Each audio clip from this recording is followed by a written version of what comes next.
Bismillahirrahmanirrahim. Assalamualaikum warahmatullahi wabarakatuh. Alhamdulillahi wahdah, sadaqa wa'adah, wa nasara 'abdahu wa a'azza jundahu wa hazama al-ahzaba wahdah. Ashhadu an la ilaha illallah wahdahu la syarika lah, wa ashhadu anna Muhammadan 'abduhu wa rasuluhu la nabiyya ba'dah. Allahumma salli wa sallim wa barik ala Muhammadin wa ala alihi wa ashabihi ajma'in. Rabbi shrah li sadri wa yassir li amri wa hlul 'uqdatam min lisani yafqahu qawli, amma ba'd. Ibu-ibu yang dimuliakan oleh Allah Subhanahu wa taala, alhamdulillah setelah 2 minggu kita bisa bertemu kembali untuk melanjutkan pelajaran kita terkait dengan fikih. Kebetulan yang hadir malam ini jauh lebih ramai dari 2 minggu sebelumnya. Jadi kami sampaikan sedikit kesepakatan bersama saat 2 minggu yang lalu itu, bahwa ngajinya tidak spesifik hanya terkait dengan atau fokus dengan masalah wanita saja, tapi fikih secara umum. Itu kesepakatannya. Walaupun flyernya kemarin masih fikih wanita ya.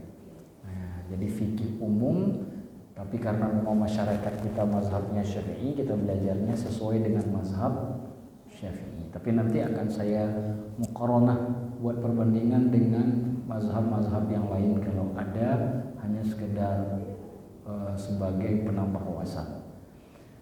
Saya lihat ada beberapa yang mengikut kajian pagi juga seperti Mbak Anita. Ini nanti akan semacam pengulangan. Karena nanti kita belajarnya dari kitab Taharah, dari bab bersuci kembali. Kemarin kita sudah membahas terkait dengan air. Air jumlahnya ada berapa kemarin kita sebutkan? Ada 7. Nah, kalau ditanya kenapa air itu 7? Ya. Dan apa saja air yang 7 itu, maka bisa kita sampaikan bahwa air yang 7 itu karena membawa sifat penciptaan. Maksud sifat penciptaan belum berubah sebagaimana ciptaan Allah, belum berubah. Kapan berubah? Ketika jadi air kopi, itu berubah. Sudah jadi air teh, berubah. Tidak lagi membawa sifat penciptaan. Jadi ada sifat yang sudah berubah. Termasuk nanti perubahan itu terjadi secara alami, seperti perubahan air semangka. Jadi jangan sampai semangka diperas dipakai untuk berwudu, tidak sah. Kenapa? Karena sudah ada perubahan. Nah, ada berapa air itu? Ada 7. Air hujan, kedua air laut, ketiga air sungai, keempat air sumur, kelima air mata air, keenam air salju atau air es, yang kedelapan yang ketujuh air embun. Nah, itu 7. Ustadz, kenapa tidak masuk air teh? Karena saya pecinta teh. Karena tidak lagi mengandung sifat karena sudah ada perubahan. Nah, seluruh air, baik yang masih alami atau yang sudah berubah itu, kemudian dibagi menjadi 4 kategori. Air itu dibagi menjadi 4 kategori. Kategori yang pertama disebut dengan air mutlak. Air mutlak itu air suci menyucikan. Dia suci pada zatnya, dapat digunakan untuk bersuci. Kenapa disebut air mutlak? Karena inilah air yang terbaik, mutlak. Ada berapa air mutlak? Yang 7 tadi kita sebutkan itu. Selama masih dalam sifat asli, maka dia disebut air mutlak. Yang kedua, airnya air mutlak. Dasarnya air mutlak, tapi berubah karena ada paparan sinar matahari. Seperti kita nanti misalkan ke tempat wudhu ngehidupin keran. Biasanya kalau lagi masa panas, mataharinya bener-bener lagi terang, itu biasanya tuh ada air panas di awal, bener. Tahu nggak kenapa panas? Pipa yang kita pakai itu menyerap panas dari sinar matahari. Karena airnya ada di dalam pipa, maka air itu terpapar panas sinar matahari yang diserap oleh pipa. Maka dia menjadi panas. Nah, air ini boleh dipakai bersuci tidak? Boleh, tapi hukumnya makruh. Ingat, makruh bukan haram. Makruh bukan haram. Jadi kalau saya pakai air panas untuk berwudu, sah nggak wudunya? Sah. Hanya kalau tidak digunakan dapat pahala. Kalau dikerjakan tidak berdosa. Nah, itu hukum makruh begitu. Maka hukum itu ada 5. Ada wajib. Wajib itu jika dikerjakan berpahala. Jika ditinggalkan, kedua sunnah. Sunnah itu jika dikerjakan, jika ditinggalkan tidak berdosa. Ada haram. Haram jika dikerjakan, jika ditinggalkan. Ada makruh. Makruh jika dikerjakan,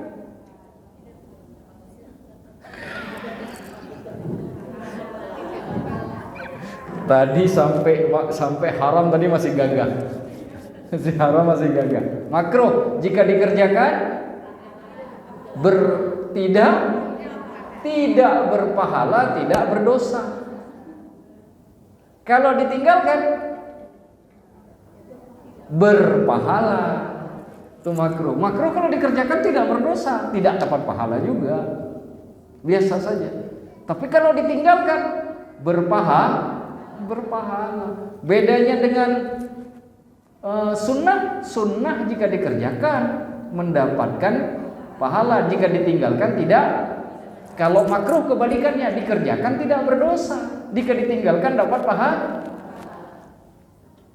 Maaf, kemarin sempat saya ngomong cuma 10 orang nih, karena ramai saya ngomongin lagi deh. Rokok. Bapak kan merokok tuh. Dalam mazhab Syafi'i, saya pakai mazhab Syafi'i, hukumnya makruh. Artinya dalam mazhab Syafi'i, ini yang paling rajih, dalam paling kuat pendapat dalam mazhab Syafi'i, merokok dalam mazhab Syafi'i itu tidak berdosa. Jika ditinggalkan nah itu. Jadi kalau ngerayu bapak-bapak begitu, mau dapat pahala atau nggak dapat apa-apa.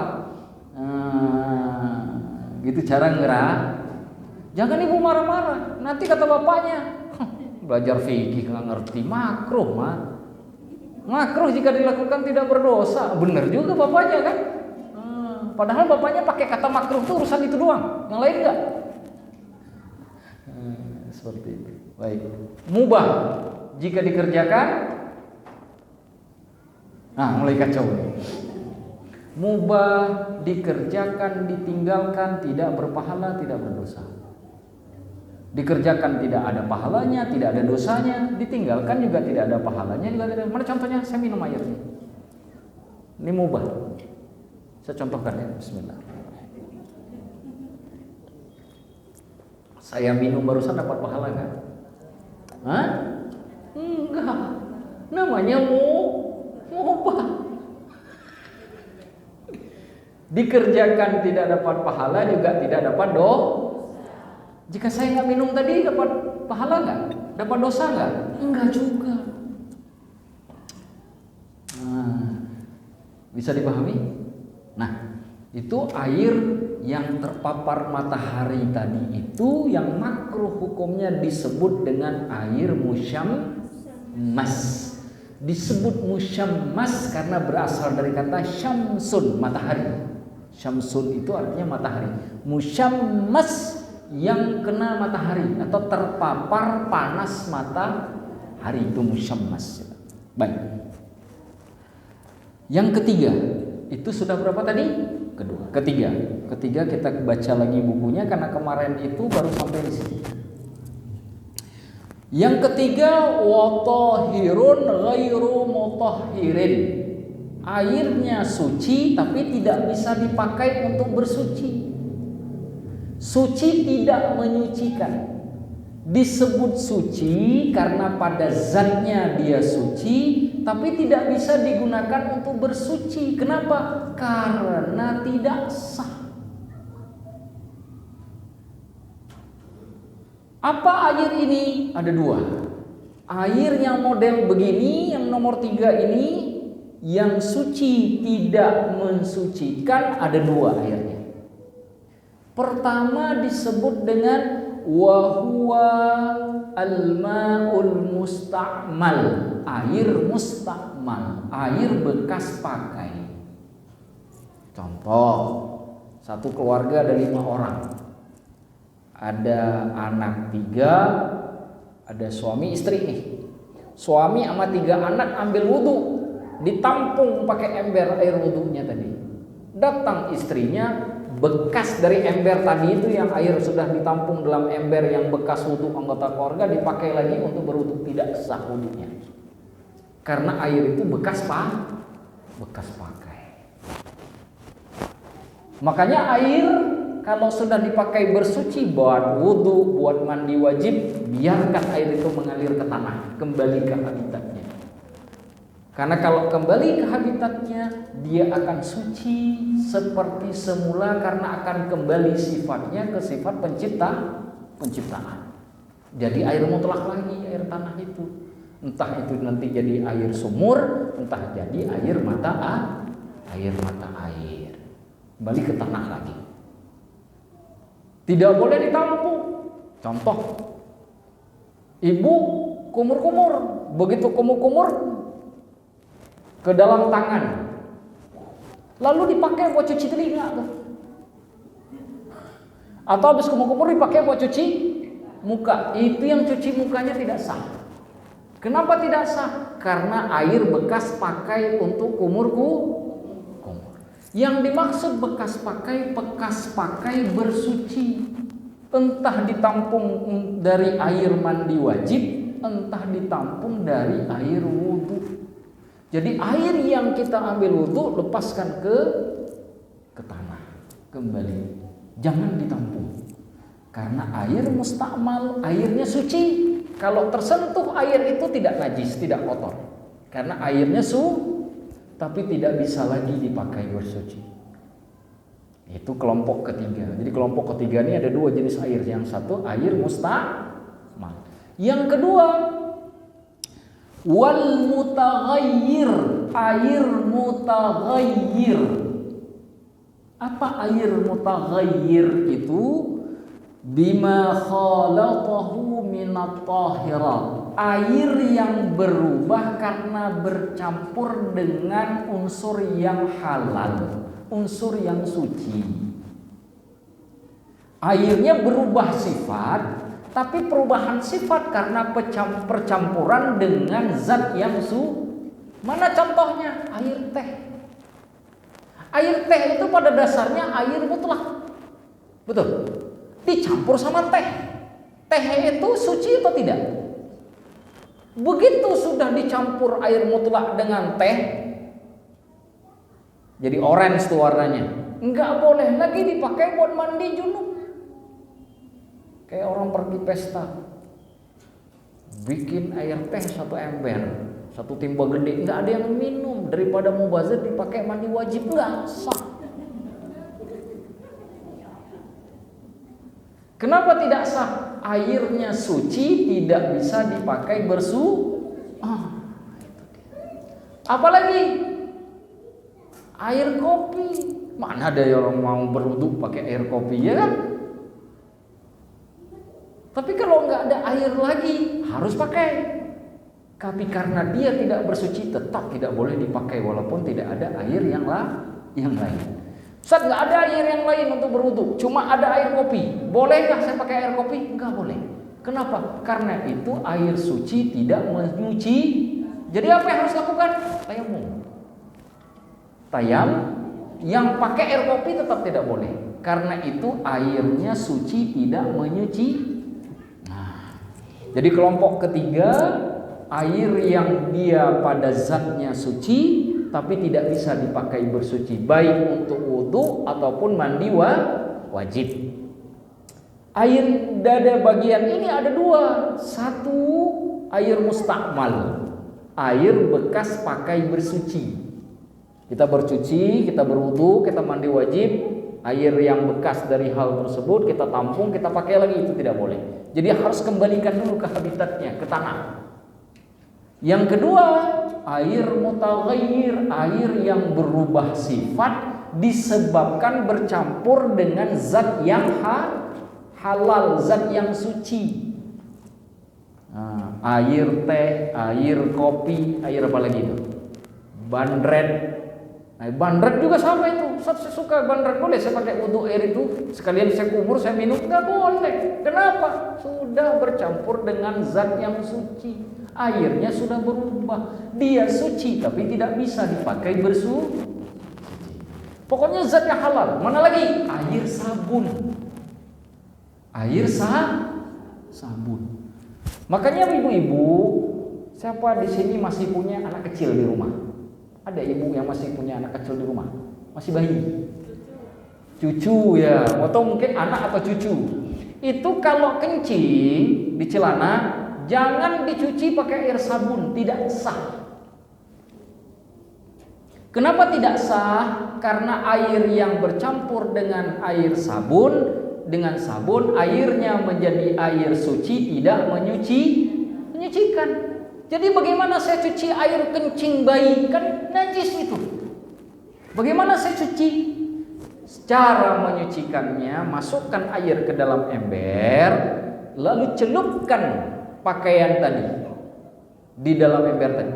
Lakukan bagusnya 3 kali. Keluarkan, peras, buang airnya, masukin lagi. Jangan campur apapun, air mutlak. Yang dari keran atau dari sumur.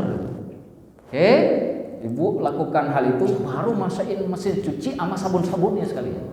Baru sah. Tapi kalau ibu cuci pakai sabun, maka bercampurlah najis tadi dengan pakaian lain itu satu. Ada pakaian koko suami pun dipakai buat sholat maghrib, padahal sudah campur air sabun tadi yang mau kencing-kencing si bayi. Nggak sah sholatnya. Ibu sholat di rumah tidak sah, suami nggak sah sholat di masjid. Dan ini banyak yang nggak tahu. Jadi caranya cuci dulu sebelum dimasukkan ke dalam mesin cuci. Beresin dulu di luar mesin cucinya.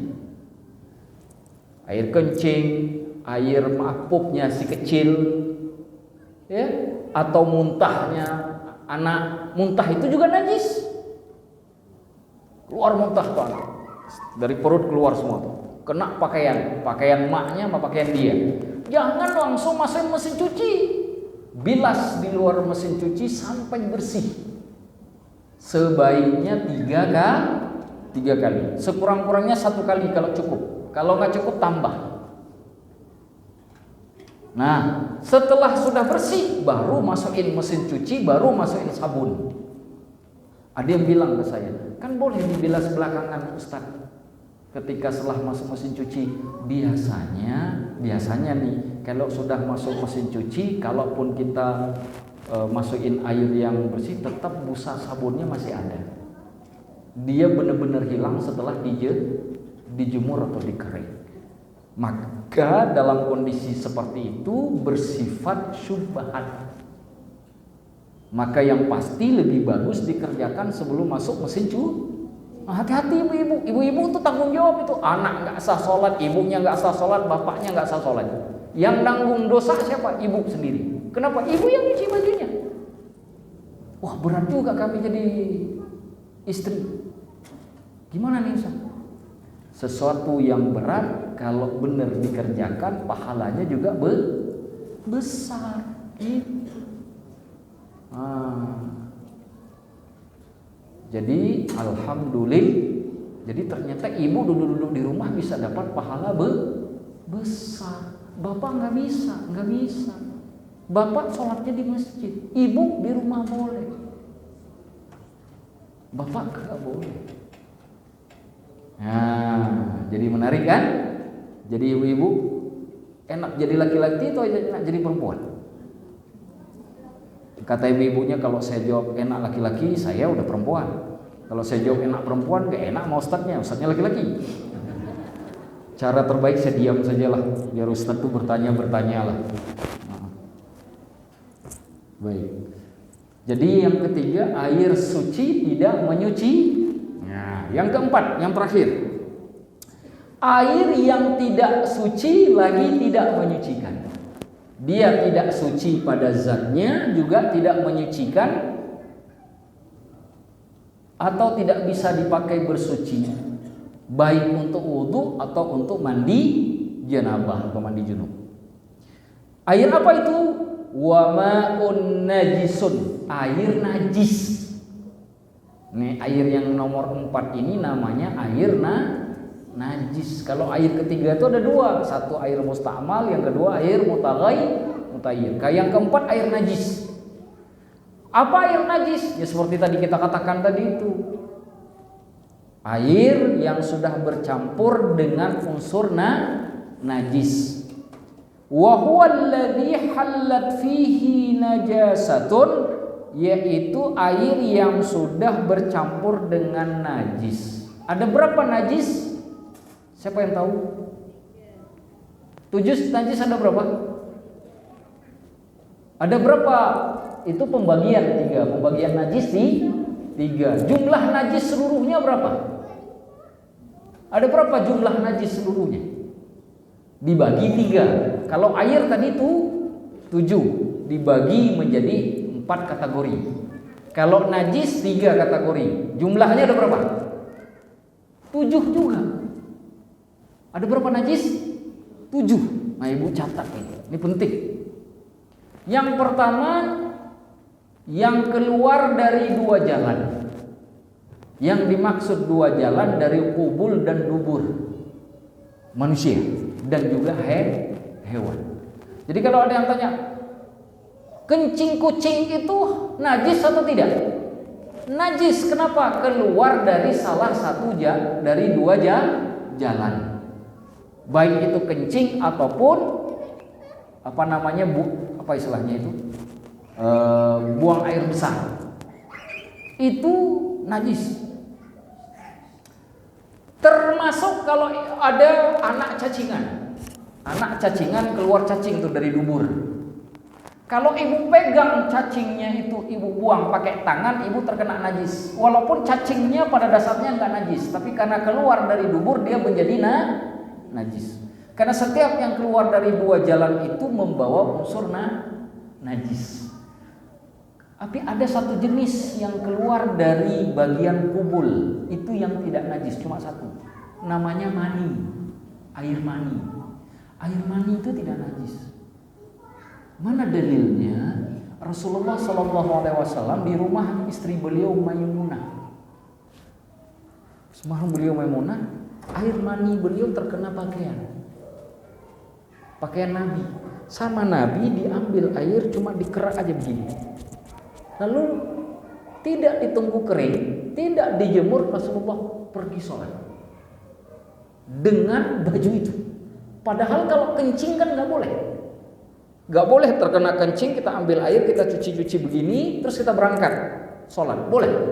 Nggak boleh, ganti baju, tapi nggak dengan air mani. Rasulullah lakukan hal yang sama, cuma dicuci saja, begini-beginiin, hilang busanya, busa putihnya itu hilang, udah selesai. Beliau pergi sholat dengan baju itu, menandakan bahwa air mani tidak najis, meskipun keluarnya dari salah satu dari 2 jalan. Cuma itu saja, yang lain semuanya najis. Hajat, buang hajatnya, kencing, Air mani. Tahu mani Bu? Mani itu mirip air mani. Biasanya keluar ketika sudah sangat capek. Dia agak kental juga. Biasanya keluarnya bisa berbarengan dengan kencing atau sebelum kencing dalam kondisi yang sudah sangat lelah. Kita sudah sangat lelah, kerjanya capek, itu biasa keluar itu yang itu kalau ibu keluar, ibu lihat cairannya itu tidak cair, tapi agak kental gitu. Itu bukan kencing, itu namanya madhi. Hukumnya sama kayak kencing, dicuci itu najis. Kalau terkena pakaian sama seperti kencing kena pakaian. Nah, tapi air mani bukan najis. Para ulama berdalil kepada ayat walaqad karramna bani Adam. Maka telah kami muliakan anak Adam. Logika sederhana, bagaimanakah Allah memuliakan Bani Adam kalau diciptakan dari unsur yang najis? Dalam hukum fikih, sesuatu yang bernajis dia akan terus membawa hukum najis selama-lamanya. Sedangkan manusia tidak boleh sholat kalau dia kena najis. Itu sebabnya para ulama semua mazhab, Hanafi, Maliki, Syafi'i, Hambali, hatta orang Syiah sekalipun sama kita orang Ahlus Sunnah, menganggap mani itu bukan najis. Jadi mazhab Syafi'i najis atau tidak mani? Bukan. Selain dari mani semuanya najis. Yang keluar dari dua jalan. Satu, baru pertama kan? Najis. Yang kedua, darah.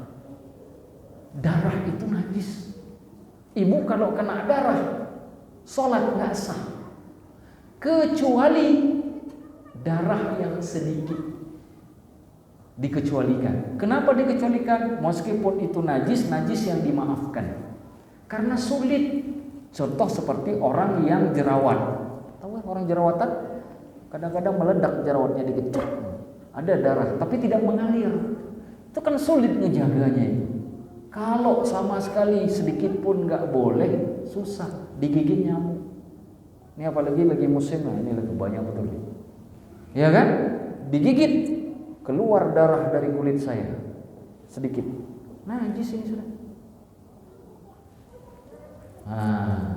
Jadi sulit, maka dimaafkan yang sedikit selama tidak mengalir. Tapi ada jerawat keluar mengalir yang begini. Itu najis. Karena sudah banyak. Yang ketiga, nanah. Nanah itu bahasa lainnya darah yang sudah membusuk. Jadi nanah itu darah yang sudah membusuk. Jadi sebenarnya itu darah. Makanya nanah itu tetap najis. Ibu tiba-tiba luka, nendang batu pas pulang, pakai sandal, lepas sandalnya, ketendang batu, ujungnya bengkak. Besoknya ini kok ada warna hijau, warna kuning, warna putih. Itu nanah itu. Yang sudah menggumpal. Apa itu nanah itu? Dasarnya darah tapi sudah membusuk. Makanya kalau pergi ke dokter tuh harus dibelah, dikeluarkan karena dia sudah membusuk. Itu hukumnya najis. Kalau terkena najis tidak sah maka harus dibersihkan. Tapi kalau tidak meledak, kembung segede ini nih. Gede sekali, tapi nggak meledak, boleh sholat. Begitu sudah meledak, nggak boleh lagi sholat. Kenapa? Karena sudah mengalir nanahnya.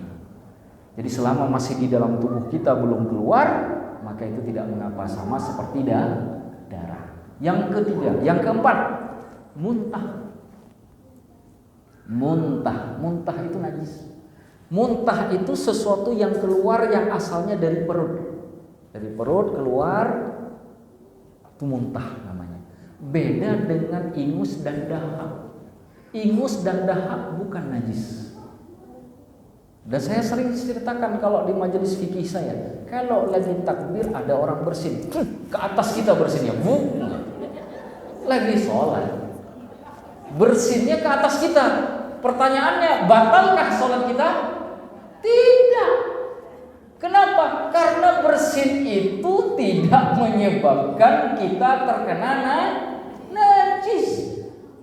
Ustaz, begitu bersin yang hijau dari kerongkongannya keluar tuh nempel Ustaz.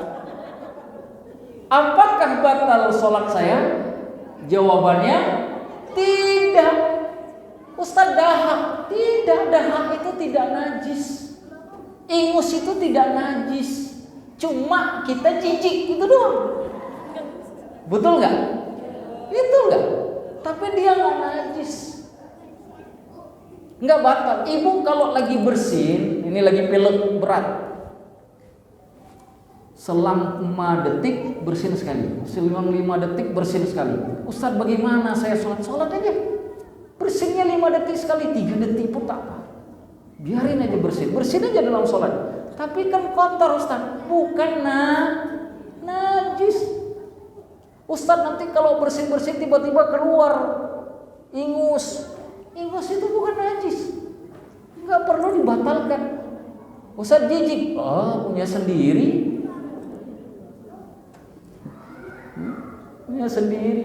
punya suami aja nggak jijik, apalagi punya sendiri. Buktinya suami lagi ingusan kita urus juga, betul tidak? Nggak yakin ini kayaknya, ini jangan. Allahu Akbar, la haula wala quwwata illa billah. Baik. Nah, beda ingus sama dahak, bukan najis. Muntah najis. Yang paling sering muntah itu anak kecil. Ya kan? Anak kecil. Hati-hati. Ustaz, bagaimana kalau muntahnya masih dari ASI? Nah, ada perbedaan pendapat ulama itu. Nah, tapi ada yang mengatakan begini, kalau masih dari ASI yang keluar, apa itu bahasanya? Gumoh. Kalau gumoh ya, bener ya? Beginilah kalau kita tidak pengalaman menyusui. Bahasanya pun kita tidak tahu. Subhanallah, memang ini istilahnya ibu-ibu memang. Ini pahalanya ibu-ibu memang kalau urusan beginian. Baik. Nah, kembali ke cerita awal. Bayi keluar tadi yang dari perut, kalau itu dari ASI ada yang mengatakan itu tidak najis selama belum diberi makanan selain ASI. Tapi saya tetap berpegang supaya itu tetap dibersihkan seperti najis, karena ada pendapat ulama yang mengatakan juga kehati-hatian. Kalau anak yang sudah makan coklat, makan semangka, itu sudah hukumnya sama dengan kita. Contoh, anak kita memang sedang menyusui tapi sudah dikasih kopi sama bapaknya. Menyusui iya, kopi juga iya. Giliran sama emaknya dikasih ASI, selama bapaknya kopi dikasih. Itu kalau muntah sama kayak kita. Kenapa? Karena sudah bercampur dengan unsur yang lain. Bisa dipahami? Sudah 4. Apa tadi 4? Muntah. Kelima, bangkai. Apa itu bangkai? Binatang yang mati tanpa disembelih, atau binatang yang tidak boleh dimakan walaupun sudah disembelih. Contoh, kucing boleh dimakan nggak? Nggak boleh. Saya sembelih kucingnya, bangkai atau enggak? Tetap bangkai. Kenapa? Karena tidak boleh dimakan. Tapi kalau sapi saya sembelih seperti kurban, maka sapi yang mati tadi tidak lagi menjadi bangkai. Maka apabila terkena dengan sapi yang sudah disembelih, tidak jadi masalah. Ibu curug, apa curug ya? Curug itu tikus gede, orang di sini sebutnya curug. Apa? Curug nama kampung. Kalau curug itu daerah ya. Curug pakai T ya. Tikus gede. Mati tikusnya di pinggir rumah. Ibu ambil pakai tangan, ibu buang. Ambil pakai tangan itu, tanpa dilevisi. Tangan ibu sudah terkena najis. Kenapa? Karena tikus tadi ketika mati dia menjadi bangkai. Mana lagi yang disebut bangkai dalam mazhab Syafi'i? Nih. Nah, ini. Ini kalau saya pukul bangkai langsung. Apa namanya? Cicak juga. Binatang yang di lampu, yang terbang di lampu. Laron. Itu kalau mati, kan dia kalau nabrak lampu mati tuh. Kalau jatuh di atas sajadah kita, maka di sajadah kita sudah ada najis. Dalam mazhab Syafi'i itu tidak dimaafkan. Kapan dimaafkan binatang yang seperti itu? Jika masuk ke dalam makanan, masuk ke dalam air, baru dimaafkan. Contoh, saya pukul di nyamuk, oke, jatuh ke dalam makanan, boleh saya ambil, saya buang, saya makan lagi makanannya. Lalat masuk ke dalam minuman saya, oke, saya celupkan ke dalam, saya ambil, saya buang, saya minum lagi airnya. Tapi kalau terkena baju, saya tidak boleh takbir untuk sholat, karena tidak dimaafkan. Terkena di atas sajadah, tidak dimaafkan dalam mazhab Syafi'i. Ibu tiba-tiba lagi takbir, Allahu Akbar, di sajadah ada 4 ekor semut sudah meninggal dunia syahid di jalan Allah. Baru perang lawan Zionis Israel. Di atas sajadah ibu meninggalnya. Ibu tidak boleh lagi meneruskan sholat di atas sajadah itu, karena di atasnya sudah ada itu menurut mazhab Syafi'i. Jadi caranya bagaimana? Ibu geser. Ini saya kasih contoh. Allahu Akbar. Katakanlah ini sajadah di depan, ibu berdiri untuk sholat. Allahu Akbar. Begitu lagi sholat, ada 4 ekor makhluk Allah sudah meregang nyawa kembali kepada yang maha kuasa. 4 ekor. Ibu jangan rusakin sholat. Kan nggak bisa kan ibu ambil, pergi dulu ya, kan nggak boleh, betul ya? Caranya bagaimana? Ibu geser, entah ke kanan, entah ke kiri. 2 langkah, tidak boleh lebih. Kalau langkahnya ketiga itu batal sholatnya. Karena yang dibolehkan cuma 2 langkah, 2 gerakan, nggak boleh 3. Bagaimana caranya? Ini sajadah. 1, 2, cukup. Bukan 2 langkah, 1, 2. Itu namanya pramuga. Itu Kalau nggak bisa geser, ya keluar langsung. Sholat di tempat lain. Kenapa? Karena nggak bisa lagi berdiri. Sholat itu harus bersih. Badan, pakaian, dan tempat dari najis. Betul ya? 3 yang harus bersih dari najis. Badan, pakaian yang kita gunakan, tempat. Sajadah yang kita pakai itu tempat sholat atau bukan? Kalau nggak bisa geser kanan, nggak bisa geser kiri, keluar. Karena sudah tidak sah. Ibu geser, baik geser ke kiri atau geser ke 2 langkah. Perhatikan langkahnya. Nah, saya angkat sedikit biar ibu bisa lihat. 1, 2. Ketika sudah 2 langkah seperti ini, waduh, kayaknya belum cukup nih saya geser. Oke, tahan dulu sebentar. Jangan bergerak yang ketiga, karena apabila 3 kali berturut-turut batal sholatnya. Balik lagi.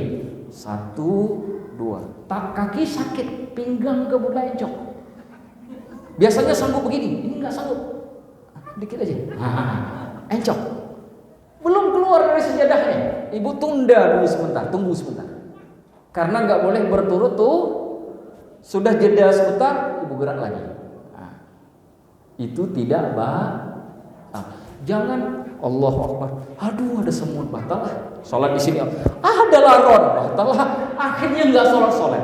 Kata ayahnya, kata suami, istri saya hari ini soleh yang betul. Sholat dari jam 1 sampai jam 3.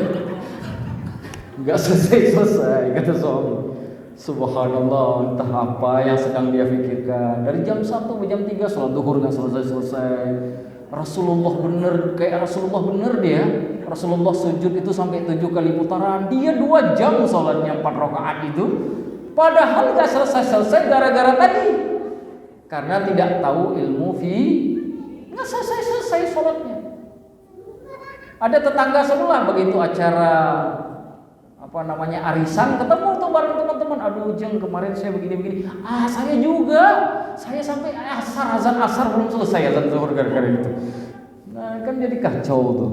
Nah, dengan ada ilmu jadi itu pentingnya ilmu tuh. Nah, kalau nggak ada ilmu kan jadi repot kan? Alhamdulillah. Sudah berapa najisnya? Yang ke-6, anjing dan babi.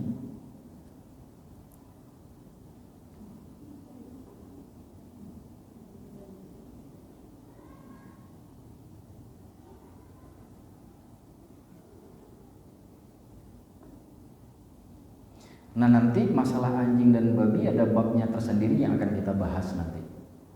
Ya.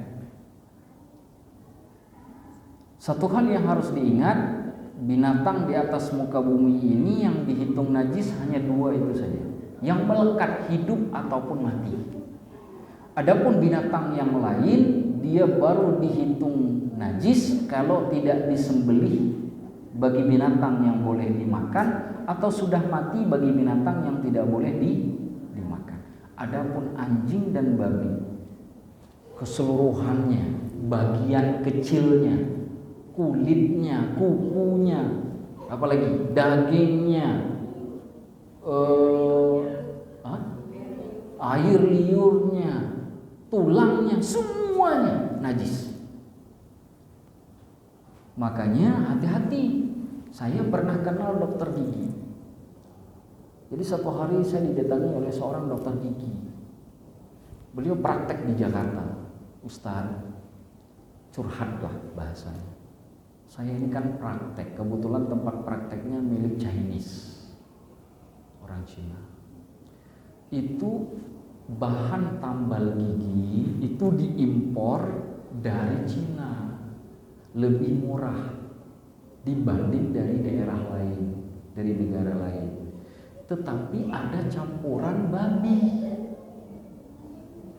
Dan kalau kita pakai itu nyangkut di gigi, yang namanya nambal kan.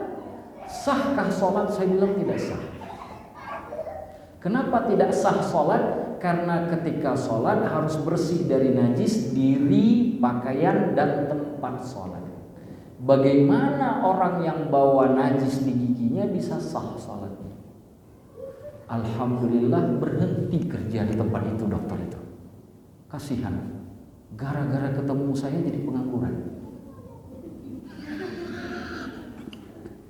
Tadinya punya gaji, gara-gara ketemu saya gak ada gaji lagi. Itu dokter gigi tadi itu. Tapi saya bilang insya Allah Allah ganti. Alhamdulillah ternyata ketika dapat ganti lauh lebih dari yang sebelumnya. Karena memang berhentinya lillahi ta'ala. Saya tanya awalnya begini, itu tambal giginya bisakah terkikis masuk ke dalam badan? Pastilah Ustaz, itu jawabannya. Saya bilangin berarti sudah makan babi. Karena setiap yang masuk dari kerongkongan dihitung, kalau tidak makan ya minum. Berhenti. Maka hati-hati itu yang ke dokter gigi. Cek dokternya baik-baik. Ada tambal gigi di negeri kita, di Jakarta itu yang bahannya dari babi diimpor dari Cina. Tapi tidak melalui resmi. Kalau resmi kan pakai pajak tuh, tes segala macam. Ini impor pribadi. Dan itu lebih murah. Sekarang impor pribadi itu bisa dilakukan. Di zaman teknologi ini mudah. Sama kayak kita beli kayak di Tokopedia itu. Paling kena bayar biaya cukai kan? Karena barang dari luar negeri, kalau kebanyakan dengan ukuran tertentu bayar biaya cukai. Tapi barang itu tetap bisa masuk ke negeri kita. Dan itu diperjualbelikan untuk non-muslim, mayoritasnya muslim. Di Jabodetabek, hati-hati. Itu yang ngomong ke saya dokter giginya langsung, dia pernah memasangkan bahan itu ke mulut pasiennya. datang ke saya, curhat satu malam sambil makan mie Aceh. Ustaz, saya begini. Saya tanya, itu beneran? Iya Ustaz, itu memang dari babi Ustaz. Masyhur itu kalau di dokter gigi gitu. Itu dipasang di gigi. Itu bisa terkikis masuk ke badan? Bisa Ustaz. Saya bilangin, satu, sholatnya tidak sah. Yang kedua, dia sudah dihitung makan babi karena bisa terkikis. Saya tanya, itu darurat atau tidak? Artinya ada bahan yang lain tidak? Oh enggak darurat, yang bahan lain juga ada. Oh berarti itu najis, haram itu. Hati-hati. Nah, bahannya dari babi. Subhanallah. Sudah 8:30. Enggak terasa, janji kemarin sampai 8:30. Insya Allah kita sambung lagi 2 minggu kemudian. Ya, sedikit saya ringkas. Nanti kalau ada yang kurang kita tambah 2 minggu lagi insya Allah. Ya, saya ulangi sedikit. Air totalnya ada berapa tadi? 7. Dibagi berapa? Berapa kategori? 4. Yang pertama air mutlak, air suci lagi menyucikan. Apa itu air mutlak? Air yang 7 tadi yang belum berubah sifatnya. Yang kedua air musyammas, air yang terpapar matahari. Airnya pada dasarnya adalah air mutlak. Ketika terpapar panas sinar matahari menjadi air musyam. Air ini boleh dipakai untuk bersuci, sah. Mandi wajibnya sah, wudunya sah, hanya makruh. Makruh artinya jika ditinggalkan dapat pahala, jika dilakukan tidak mengapa. Yang ketiga air yang suci tapi tidak bisa dipakai bersuci karena tidak menyucikan. Air ini ada 2 jenis. Satu air mustakmal, air bekas pakai untuk bersuci. Yang kedua air mutaghayyir, air yang berubah sifat dengan sebab bercampur dengan zat yang suci. Contohnya mana? Air kopi, air teh, air sabun, air rinso, apapun itu. Yang terakhir air tidak suci lagi tidak menyucikan. Ini air najis. Air najis artinya di dalam air itu bercampur najis. Tapi nanti dikecualikan. Apabila airnya ada jumlahnya 2 kulah. Tiba-tiba airnya 2 kulah. Masuk lewat cecak beol di situ. Masuk ke dalam air. Tapi karena airnya 2 kulah, kata Rasulullah air 2 kulah la yunajjisuhu syai'un, tidak ada yang sanggup menajiskannya. Para ulama mengatakan begini, maksud hadis itu. Kalau air 2 kulah itu tidaklah menjadi najis meskipun dimasuki najis dengan 3 syarat. Apa 3 syarat? 1, tidak berubah warna. 2, tidak berubah bau. Yang ketiga, tidak berubah rasa. Tapi jatuh kucing mati. 4 hari sudah dalam air 2 kulah itu. Baunya sudah, rasanya nggak perlu dirasa lah, udah tahu nih rasanya bagaimana. Kemudian warnanya juga sudah tidak lagi normal. Maka air 2 kulah apabila berubah 1 dari 3 sifat itu maka menjadi Tapi kalau air 2 kulah bercampur najis, tidak berubah rasa, tidak berubah bau, tidak berubah warna, maka airnya masih air mutlak. Pertanyaannya adalah berapa literkah 2 kulah? Jawabannya 2 minggu kemudian insya Allah. Ada pertanyaan? Cukup? Baik, ibu-ibu yang dimuliakan Allah, adik-adik saya, kakak-kakak, ibu-ibu, semoga apa yang kita bicarakan malam ini memberikan manfaat. Mohon ilmunya dipakai.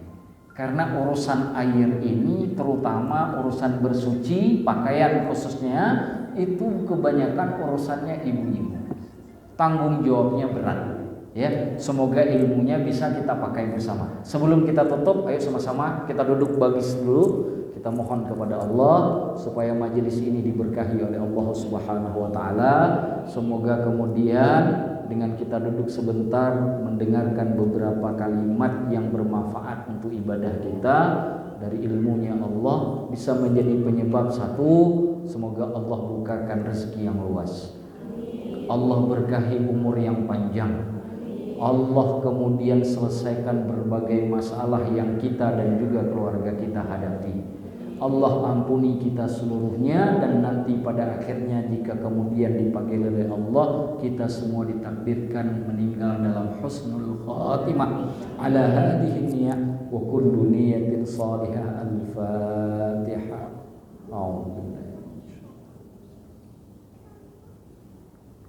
Iya,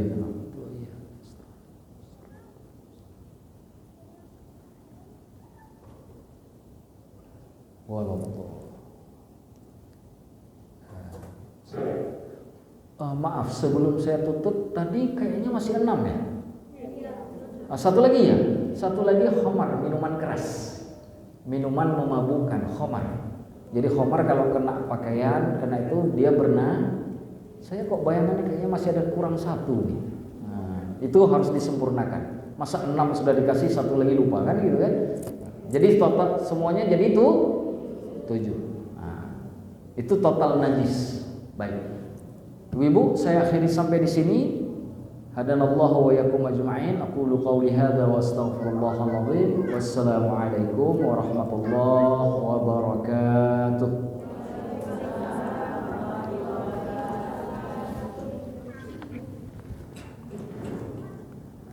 فبأي آلاء ربكما تكذبان